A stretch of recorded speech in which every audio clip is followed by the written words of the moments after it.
Well, I'm not gonna act like I'm happy I turned out to be right about this game. Let me just stress that before we get into this. I don't take joy in tearing down games like Lightning Returns. JRPGs are my favorite genre, which makes me incredibly sad when something like this comes along and reinforces all the reasons people make fun of the field these days. I don't work at Square. I have no power that'll let me fix the issues with the gameplay, or the fact that this was clearly made for a specific type of person that you don't know and I don't know that they think is going to eat this up. All I can tell you is not to buy it, and explain the reasons why. Lightning Returns is the last game in the Final Fantasy XIII trilogy, capping off the story and tying up all the loose ends. After all, it's hard to leave much open when the world itself is ending. The titular character has been brought back for one last battle, being charged with the duties of a savior. See, the apocalypse is coming, and before it arrives, Lightning has to save as many souls as possible to bring into a new world of God's creation.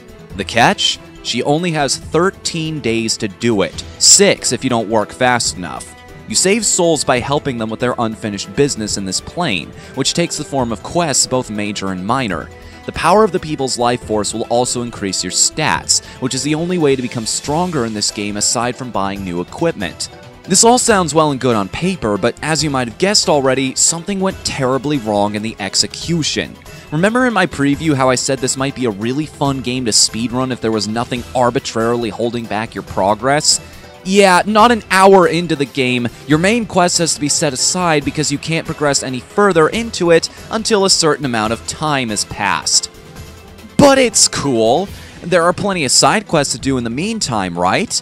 Yeah, let's talk about those. I'm going to be focusing on the first area of the game for this review because it's a perfect microcosm of everything that's wrong with these systems. There's a very vocal part of the gaming community that complains about the amount of hand-holding in today's games. They whine, cry, and moan whenever a game puts in waypoints or makes it crystal clear where you're going and what you're doing. And trust me, I understand why. I get that there's a certain charm to experiences like Morrowind, where you're set free to explore and figure things out yourself. The main difference, however, is that in those games, you have the time necessary to enjoy that freedom.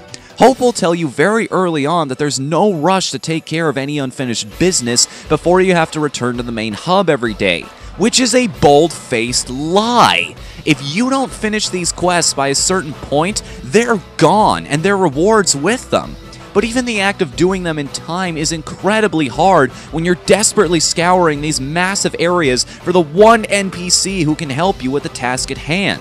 Needle in a haystack doesn't even begin to come close, and when you spend an hour in real time searching for the solution, only to find out the quest became uncompletable 30 minutes ago, it's more than a tad bit frustrating.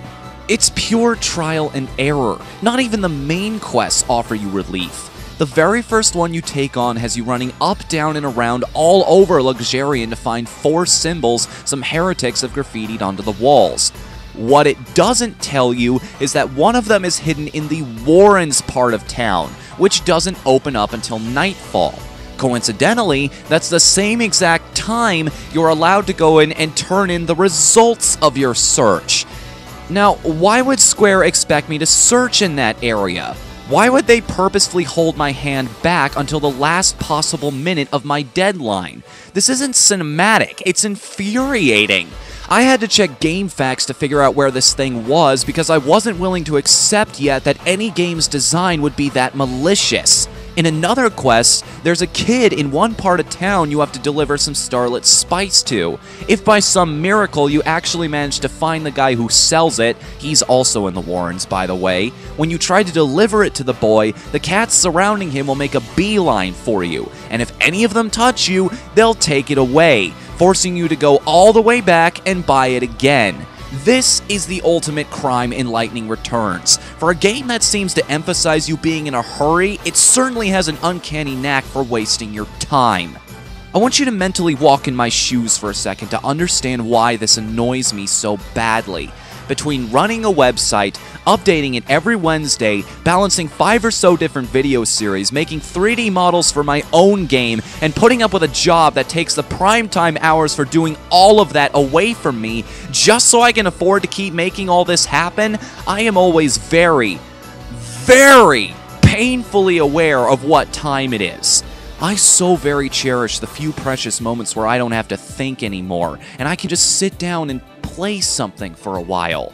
I need a waste of those moments like I need a bullet in my foot, especially when the very concept of the game I'm playing is exactly emulating the stress I just escaped from. But I think the real question here is, does it ultimately matter? It's made clear that you have to at least complete the main quests, but will you still be okay later on if you screw up a few side activities? As an experiment, I kept 2 save files, one where I kept all my mistakes, and one where I went back and fixed them.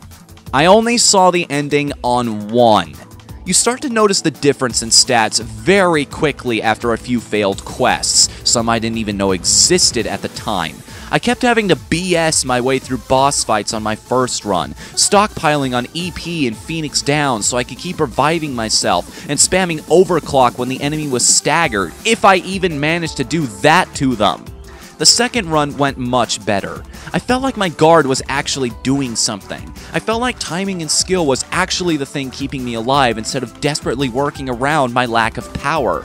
I don't even want to know what this would have looked like with the Cloud and Yuna pre-order costumes, because without the Slayer and Elementa abilities they come preloaded with, I swear I wouldn't have survived half these battles, even with optimization.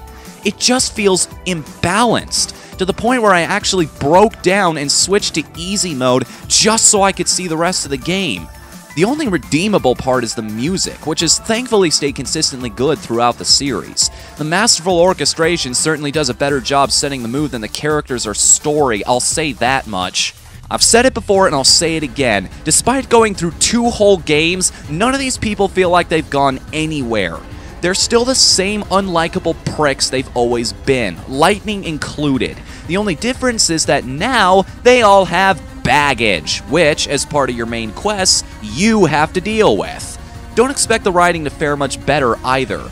They literally say at the beginning of this game that the only way that they can handle the weight of all the things they're doing is because God took away their emotions. If that's not one of the laziest lampshading techniques I've ever seen in my life, I don't know what is. Yeah, going back to the point of prolonging negative tropes, I am consistently amazed at the power JRPGs have to pull something straight out of their asses and try to have it make sense. Without giving away any spoilers, when you finish the main quest in Luxurion, something happens that leads to the resolution of that character. And it's the biggest example I've seen in a long time of where the hell did that come from?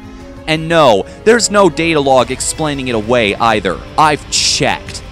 If I'm gonna be as fair as I can muster, yes, it is satisfying seeing these characters find peace after all the crap they've gone through. But is it enjoyable getting to that point? No! Not at all! Lightning Returns is a mess. It trips over its own mechanics so often that it falls in danger of being unplayable at points. It's just a glorified excuse to play dress-up with your Lightning Barbie doll, and even that loses its charm after a while. What I find funny about this whole scenario is that both one of the best RPGs and one of the worst RPGs I've played in a long time have both come out not only in the same month, but also from the same developer. It almost seems like the best way for RPGs to move forward these days is for them to go backwards. What's up with that? What's up with you? Why did you feel the need to look up a review of this game? You can't honestly tell me you thought it was going to be good. We're talking about a franchise that forgot its US audience existed a long time ago, and let me tell you, it's really starting to show. My brain is full. Can I go home now?